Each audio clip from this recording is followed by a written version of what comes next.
தர்கா Salem to Dharmapuri பைபாஸில் இருக்கக்கூடிய தொப்பூர் என்ற இடத்துல இருக்குது. 1979ஆம் ஆண்டு இதை கட்டியிருக்காங்க.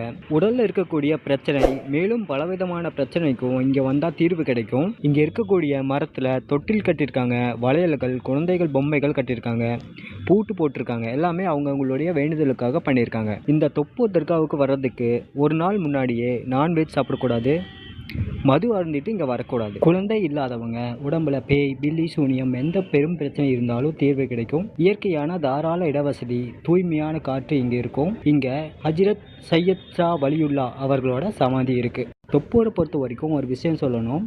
இப்போ சொல்ல போகிற விஷயத்துக்கும் இங்கே இருக்கிற தர்காவுக்கும் சம்மந்தம் இல்லை, ஆனால் தீர்வு இருக்கலாம். இங்கே இருக்கிற தொப்பூர் கணவாய் தினசரி விபத்து, களவு வாங்கப்படும் உயிர்கள் ஏராளம். அவ்வளவு அபாயகரமானது தொப்பூர் கணவாய். இந்த விபத்துகளுக்கு காரணம் என்னன்னு பார்த்தா ரெண்டு விஷயம்தான். ஒன்று, சாலையின் அமைப்பு, திருப்ப